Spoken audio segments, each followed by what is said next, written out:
Sentarse, amada iglesia, bienvenidos al estudio bíblico correspondiente a esta noche. Estamos en el capítulo 5 de la primera de Juan, versículos del 1 en adelante. Vamos a hablar continuamos hermanos con el tema acerca del amor a Dios y el amor al prójimo, que es algo práctico que la carta nos enseña. La iglesia cristiana, hermano, está muy falta, lastimosamente, de esta práctica de obediencia en cuanto a ese mandamiento establecido por Dios. Dice el capítulo 5, versículos del 1 en adelante: todo aquel que cree que Jesús es el Cristo es nacido de Dios, y todo aquel que ama al que engendró, ama también al que ha sido engendrado por él. Este versículo muestra una identidad de cristiano. ¿Cómo es que alguien es nacido de Dios? Cuando ha puesto su confianza y ha creído que Jesús es el Cristo. Ese es uno de los principios que todo creyente, para ser llamado cristiano, tiene que haber creído que Jesús es el Hijo de Dios, que Él es el Salvador del mundo. También dice la Escritura, y es nacido de Dios, y todo aquel que ama al que engendró, ama también al que ha sido engendrado por él. ¿Qué quiere decir? Que todos los que amamos a Cristo somos hijos de Dios, no toda la creación. Nacido de Dios es claramente, la Escritura nos lo acaba de decir, es aquel que cree que Jesús es el Hijo de Dios. Este es nacido de Dios, dice, ¿verdad? Pero también dice que tiene la capacidad de amar al que también ha engendrado. Este es Dios quien lo engendró a aquel otro, ¿verdad? Que también confiesa y cree que Jesús es el Cristo. ¿Por qué el Señor recalcaba mucho esto? Porque esa era la única forma como el mundo iba a ver en la iglesia que éramos un solo cuerpo, amándonos los unos a los otros. Tanto, hermano, que la ley, Dios mismo, el Señor Jesucristo, decreta que los mandamientos son dos nada más, los básicos. Los demás son derivados de esos dos. Uno de ellos es el amor a Dios sobre todas las cosas. Quiere decir que la prioridad de todo es el amor a Dios. Pero ¿cómo yo voy a amar a Dios? En el capítulo anterior me decía, ¿cómo digo amar a Dios si a Dios no lo he visto? Nadie ha visto a Dios, dice. Pero cuando yo digo amar a Dios, lo demuestro amando al que también ha sido engendrado por Dios. Esto es, a los demás hijos de Dios. Porque a ellos yo les puedo ver, a ellos les puedo manifestar mi amor a través de la práctica, ¿verdad? Amándolos, ¿por qué? Porque han sido engendrados por Dios también. No toda la creación. La Biblia es clara en que no todo. Miren, hay una herejía cuando el mundo dice todos somos hijos de Dios. Eso es mentira. Aquí mismo lo está declarando, que no todos somos hijos de Dios. Dice que es nacido de Dios solamente aquel que cree que Jesús es el Cristo. Todo el que diga eso, se convierte en alguien nacido de Dios, como San Juan capítulo 1 también lo dice, ¿verdad? Que no ha sido engendrado por voluntad de hombres, sino por voluntad de Dios. También dice el versículo 1, ¿verdad? Y todo aquel que ama, ¿a quién, hermano? Al que engendró, ama también al que ha sido engendrado por él. Si amamos a Dios, amamos a los demás hermanos. ¿Estamos de acuerdo en esto? Versículo 2. En esto conocemos que amamos a los hijos de Dios. Si hay un amor que nosotros tenemos que compartir, es con sus hijos, porque somos una familia en Cristo. La sangre de Cristo nos une, nos vuelve uno solo. Y ello lo recalca: en esto conocemos que amamos a los hijos de Dios, cuando amamos a Dios y guardamos sus mandamientos. O sea, ¿cómo yo voy a saber si alguien es hijo de Dios? ¿Solo porque lo dice ser? ¿O tiene que tener algo que le caracterice? ¿Qué es lo que le debe de caracterizar? Que debe de amar los mandamientos y guardarlos. ¿Ah? Pequeño detalle. ¿Basta con que yo diga ser hijo de Dios? No, es necesario que yo guarde los mandamientos. ¿De quién? ¿De quién digo yo ser engendrado? ¿Y quién engendró a los demás? Aquellos que aman y guardan sus mandamientos. Entonces esas son características que solo las encuentra en ¿quién? En los hijos de Dios. Pongo un ejemplo: el mundo guarda los mandamientos. Ya se establece una diferencia. El mundo no ama los mandamientos de Dios. ¿O ha oído usted que el mundo dice: amémonos de corazón, amemos a Dios sobre todas las cosas, guardemos sus mandamientos, guardémonos para Él? El mundo no dice eso. Pero ¿quiénes son los que pregonamos eso? Todos los que decimos ser creyentes. Entonces, los que decimos ser creyentes nos identificamos. ¿Por qué? Porque amamos y guardamos los mandamientos que Dios ha establecido, porque esos son las reglas que Dios ha dejado para que el hombre viva bajo esa referencia, y bajo esa referencia el hombre está identificándose que él no vive conforme lo establecido por el mundo, sino conforme lo establecido por el amor de Dios. Continuemos, versículo 3. Pues este es el amor a Dios. ¿Cómo yo demuestro el amor a Dios? Aquí mismo me lo vuelve a recalcar: que guardemos sus mandamientos, y sus mandamientos no son gravosos. ¿Qué quiere decir no son gravosos? Que no son nada del otro mundo, que no son nada, hermano, que no sea fácil de cumplir. La naturaleza nueva implantada por la fe en nosotros cuando creímos en Cristo Jesús nos impulsa a guardar los mandamientos de Dios. La nueva naturaleza. La naturaleza terrenal, la que heredamos de nuestros padres o heredamos de Adán, como lo dice también en otro escrito, ella sí se opone a guardar los mandamientos. Pero como en usted y en mí ha habido una nueva criatura que quiere emerger, esa nueva criatura le agradan los mandamientos a Dios. Le agradan guardar y amar los mandamientos. Esa es la que le dice a usted, si usted es guiado por el Espíritu Santo, no debes de hacer aquello, en vez de odiar, ama a tu prójimo, ama a tu hermano. Pero eso solo lo puede hacer la nueva criatura puesta en nosotros por la fe en Cristo Jesús. Ella es la que nos impulsa a amar a Dios. Ella es la que nos impulsa a hacer lo que a Dios le agrada. Pero para ello es necesario vivir en el Espíritu. ¿Qué más dice el versículo 3? Pues este es el amor a Dios. ¿Cómo yo puedo mostrar el amor a Dios? Cantándole alabanzas al Señor. Porque a veces nos equivocamos. Yo voy a la iglesia, hermano, y por eso amo a Dios. No, si a la iglesia pueden venir un montón de sinvergüenzas. El que está predicando puede ser un sinvergüenza. ¿Y por qué dice esto, hermano? Porque es verdad. Si cuando yo voy a demostrar el amor a Dios, si esto se puede volver una religiosidad, y esto es lo que no gusta a la iglesia religiosa, a los que no tienen el conocimiento de la palabra de Dios, no les gusta que se les hable así, porque ellos creen, miren, hay gente que cree que con traer flores, hermano, están sirviéndole a Dios, están amando a Dios. Y muchos hermanos, cuando yo digo estas cosas, dicen que yo me burlo de eso. No, en ninguna manera. Eso es mentira, hermano, porque cuando Dios vio a Saúl hacer sacrificios, Dios le reclamó a través del profeta Samuel. ¿Cuántos sabemos eso? ¿Qué le dijo Dios a Samuel? Mira, le dijo: ¿cuál es ese balido de animales que tienes en el campamento? ¿Acaso no te di una orden yo que obedeciera? Le estaba llamando ¿a qué? A amar a Dios. ¿Por medio de qué? De guardar los mandamientos. ¿Y cuál es la obediencia que le estaba pidiendo Dios a Saúl? Que matara a todos aquellos animales porque eran anatemas. ¿Y qué hizo Saúl? Saúl dice que guardó lo mejor para el campamento. Ahí notamos, hermanos, que Saúl quiso agradar a Dios ¿con qué?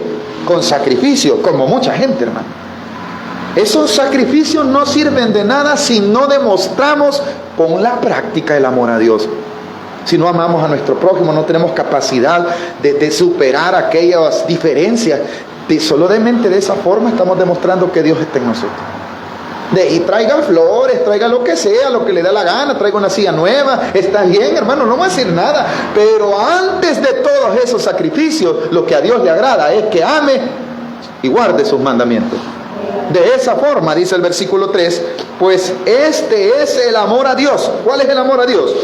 Que guardemos sus mandamientos. Y sus mandamientos ya están establecidos, no son gravosos también. Pero a veces los hombres les imponen otros mandamientos. ¿Sabe que hay gente que llama mandamiento a imposición de hombre? Y eso no son mandamientos. Los mandamientos establecidos por Dios ya están. Amar a Dios sobre todas las cosas, dijo el Señor Jesucristo, ¿verdad?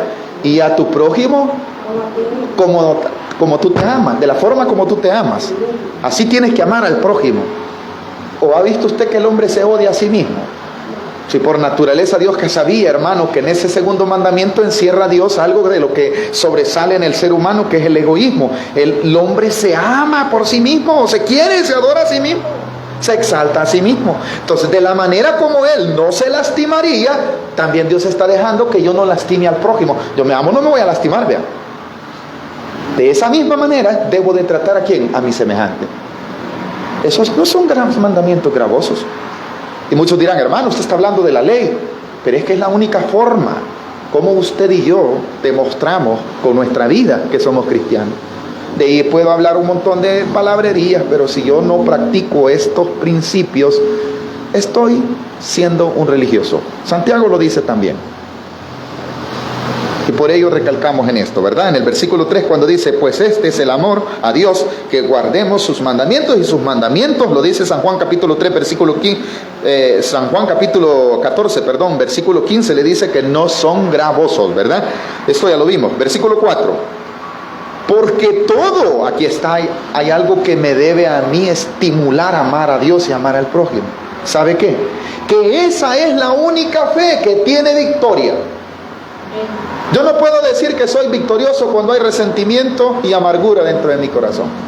Por más que parezca, hermano, que yo soy cristiano, pero si en mi corazón hay raíces de amargura, esas raíces de amargura me están a mí quitando la identidad de hijo de Dios. Y no estoy en donde Dios me llama, en la victoria, sino que estoy derrotado. ¿Por qué causa? Porque no tengo la capacidad de vencer ese resentimiento. ¿Sabe que hay enfermedades que son producidas por amarguras? ¿Cuántos sabemos eso? Muchas enfermedades, hermanos, se les conoce como psicosomáticas. A veces somos nosotros los que las provocamos con nuestro pensamiento, con nuestro carácter, y nos bloqueamos, hermanos, y nosotros mismos nos estamos haciendo daño. Dios nos ha hecho victoriosos, pero nosotros no queremos la victoria. Pero yo no le hablo, hermano. Ojalá y estoy resentido con X persona. Ese resentimiento me tiene enfermo. Ese resentimiento me está demostrando a mí que no estoy en victoria. Porque el versículo 4 de eso habla, cuando dice, porque todo lo que es nacido de Dios, quiere decir todo aquel que ha creído que Jesús es el Cristo, todo aquel que tiene capacidad de guardar los mandamientos, este tiene una garantía. ¿Cuál es la garantía? Versículo 4. Porque todo lo que es nacido de Dios, ¿qué dice? Vence al mundo. El sistema que gobierna el mundo está vencido para todos aquellos que hemos nacido de nuevo. Porque todo lo que es nacido de Dios vence al mundo. Y esta es la victoria que ha vencido al mundo. Nuestra fe. No es con brazo fuerte, no es con arma. Lo que vence, lo que me da la victoria es la fe puesta en Dios. No hay mayor victoria que haber confiado su vida en Cristo Jesús. Esa es la fe que vence al mundo. Lo dice la Escritura. ¿Quiero ser vencedor? Ahí está la fórmula. Ponga plenamente su confianza en el Señor Jesucristo. Viva de acuerdo a lo establecido por Él, y eso le va a dar victoria. Viva en el Espíritu y va a vivir en victoria. Lo dice la Escritura. ¿Qué más dice el versículo 5? Ahora, ¿quién es el que vence al mundo? Allí mismo está la pregunta, pero también allí mismo está la respuesta. Sino el que cree que Jesús es el Hijo de Dios. ¿Habrá otra victoria, hermano, aparte de esto? Entonces lo que tenemos nosotros y lo que profesamos, esa es la victoria. No somos nosotros con brazo fuerte, con nuestra propia fuerza, no. Lo que vence al mundo, lo que da la victoria es la fe que tenemos en el Creador de todo, en el Dios único y soberano, que envió a su Hijo unigénito, que se manifestó muriendo en una cruz por amor a nosotros y que me llama a la obediencia. Esa es la fe que vence al mundo. Eso es lo que me hace a mí victorioso. Eso es lo que me da garantía a mí. ¿Estamos entendiendo? Vale, continuemos, versículo 6. Y esto es lo que creemos los creyentes, versículo de 6 en adelante. Dice lo siguiente: este es Jesucristo, que vino mediante agua y sangre. ¿Cuántos creemos en eso? Esa es nuestra fe. ¿Cuál es la fe que nosotros tenemos? Que Jesucristo vino, tal como dice la Escritura, ¿verdad? En cuerpo humano, en la forma en la cual dice la Escritura que se humilló como hombre, siendo semejante. Y no solamente dice que se humilló como tomando forma de hombre, sino que ya establecido en la forma como un hombre, dice que él murió como un pecador, se humilló todavía más. Su muerte no fue una muerte sencilla, sino de lo peor. El que cree esto, cree en el testimonio del Padre, dice la Escritura. Eso es lo que está enseñando en el versículo 6.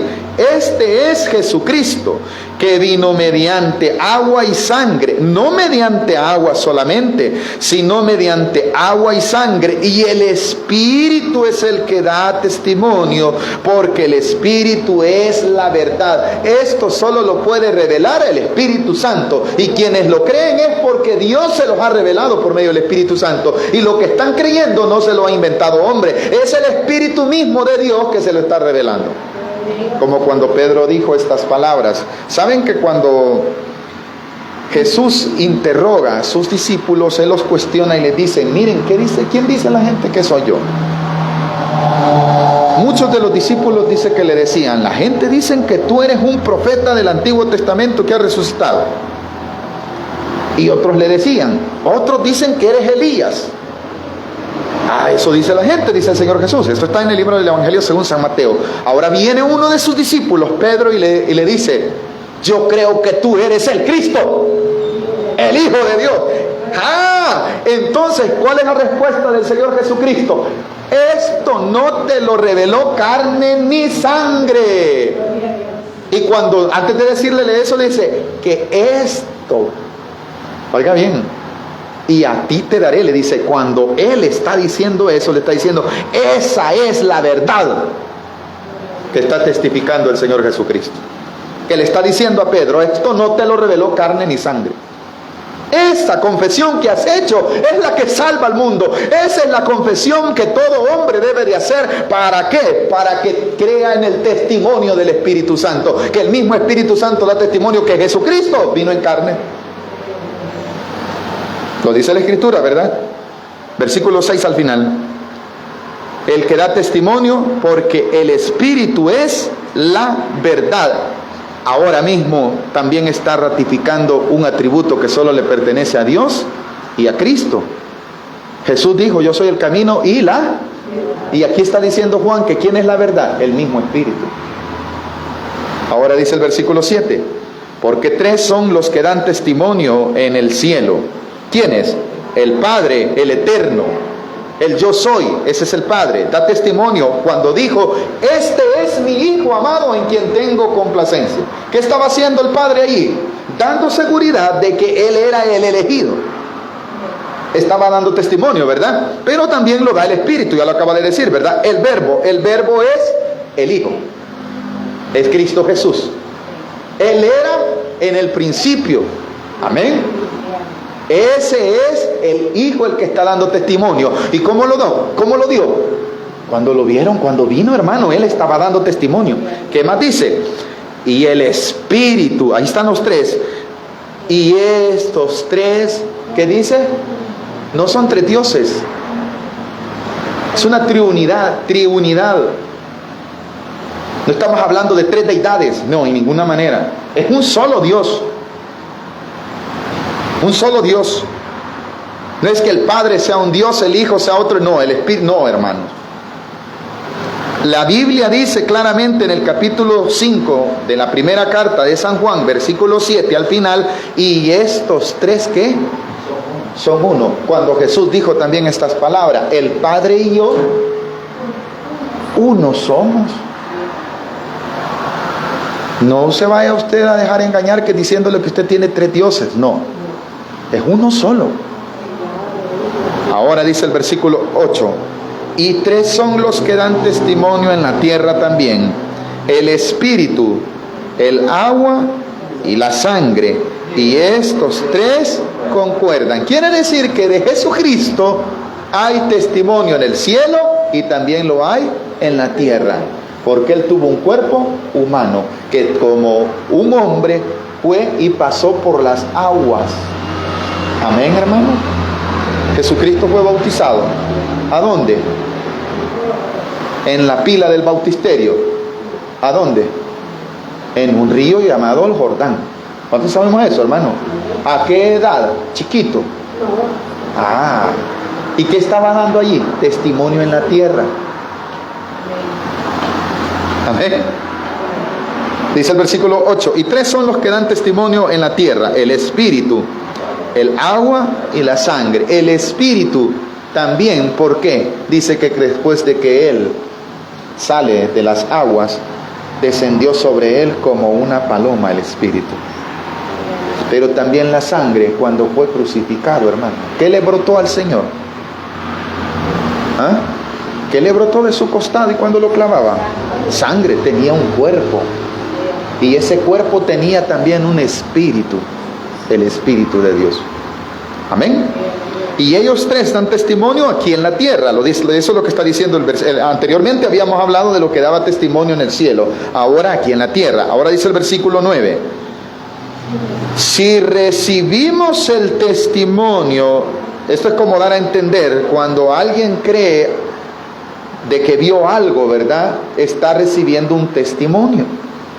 Pero aquí está refiriéndose al testimonio del Padre, refiriéndose a Jesús. Dice lo siguiente: si recibimos el testimonio de los hombres, mayor es el testimonio de Dios, porque este es el testimonio con que Dios ha testificado acerca de ¿quién? De su Hijo. Quien daba testimonio mismo era el Padre.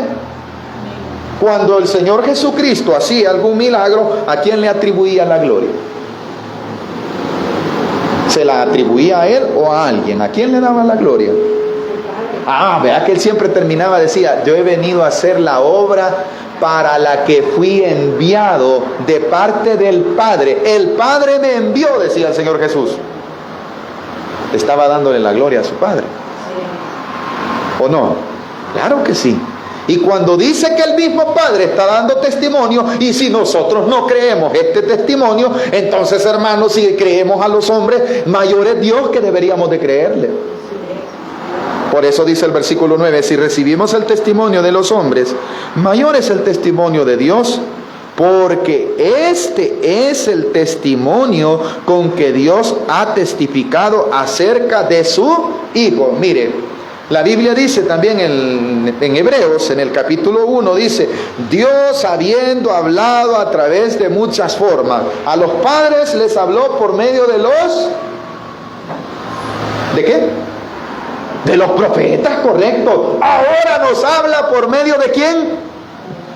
No de los pastores. No dice así la Biblia, por favor búsquenlo para que no vayan a equivocarse. Los veo algo dudosos. Hebreos capítulo 1.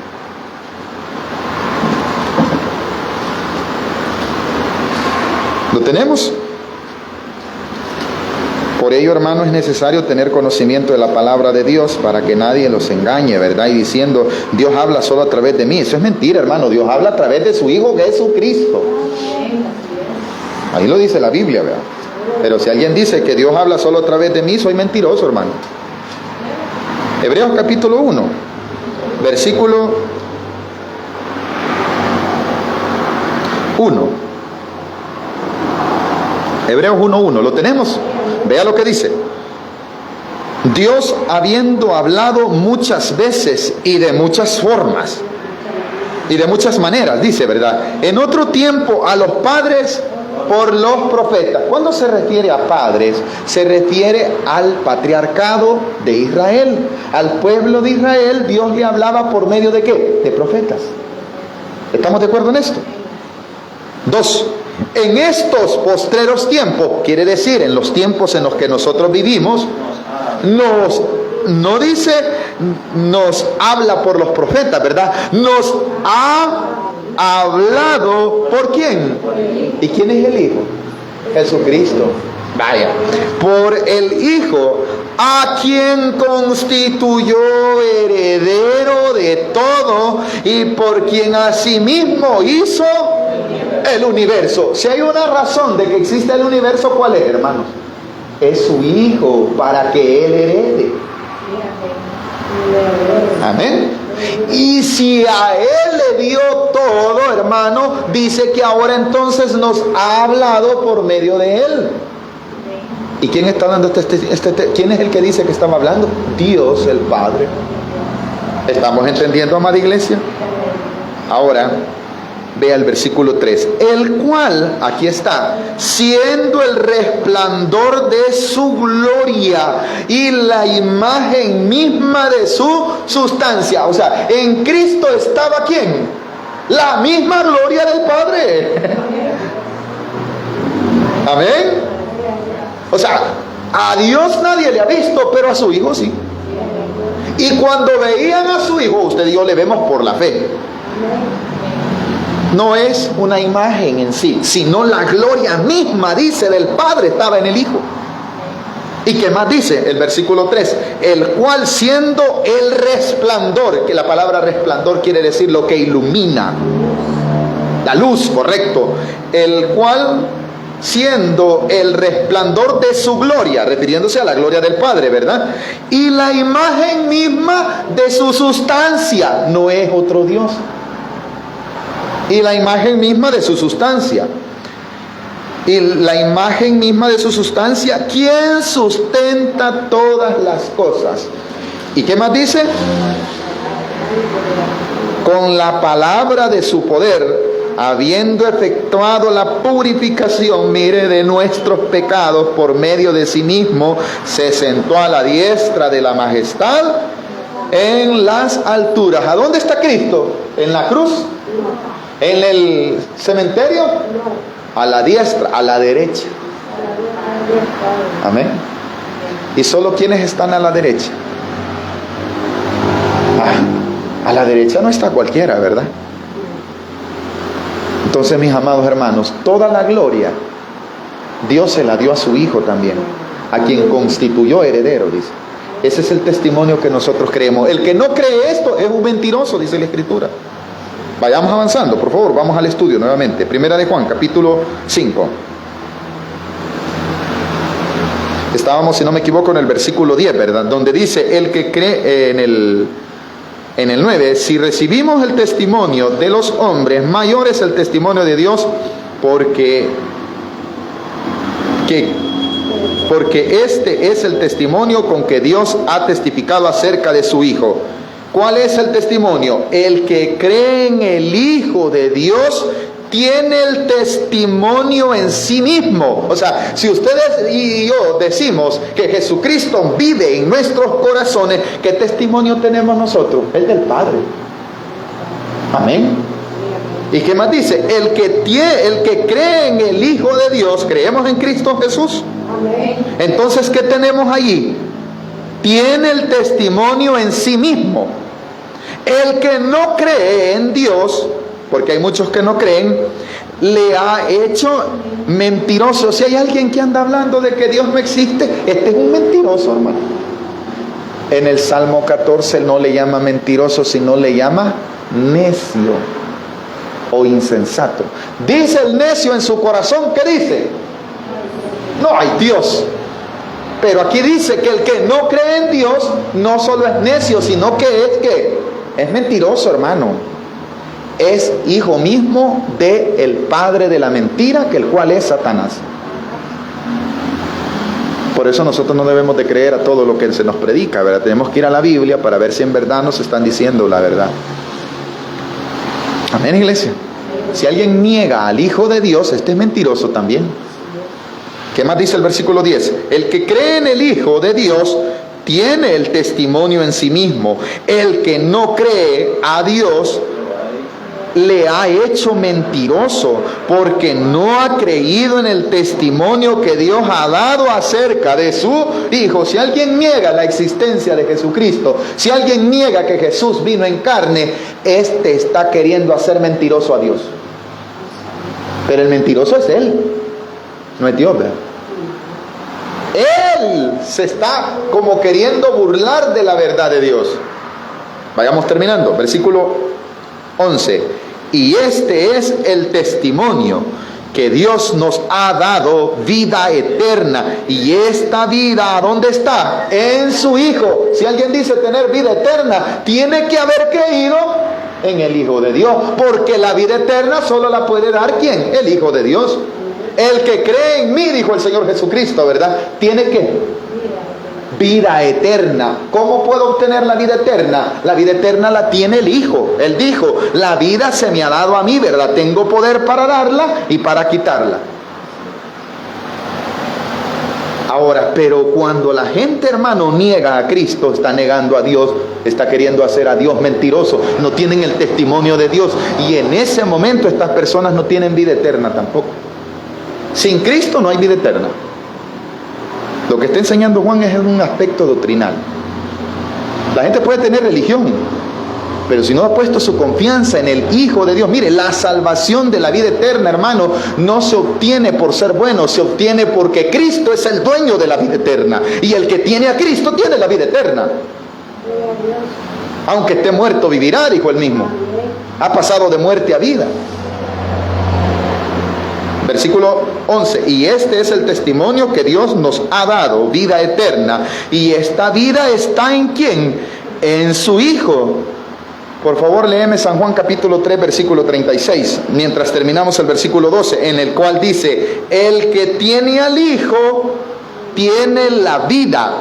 El que no tiene al Hijo de Dios, tampoco tiene vida. Ahí dice, no tiene la vida. La vida es Cristo. Él dijo, yo soy el camino, la verdad y la...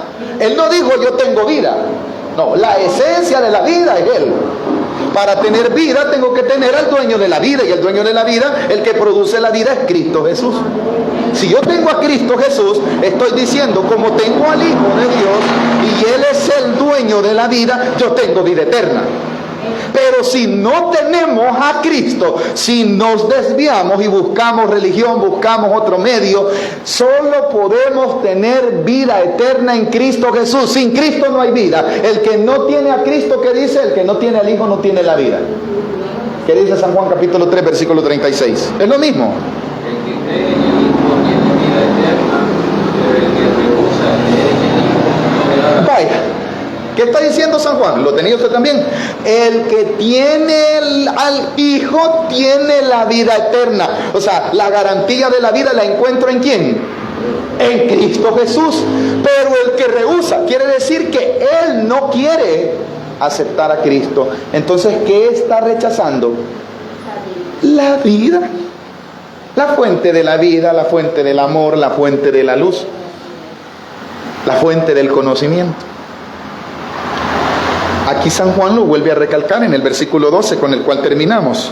Primera de Juan, capítulo 5, versículo 12. El que tiene al Hijo tiene la vida.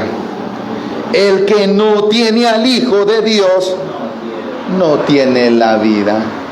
¿Pueden tener religión? Sí, pero la religión no le garantiza la vida eterna. Pueden venerar otra cosa, pero eso no le garantiza la vida eterna.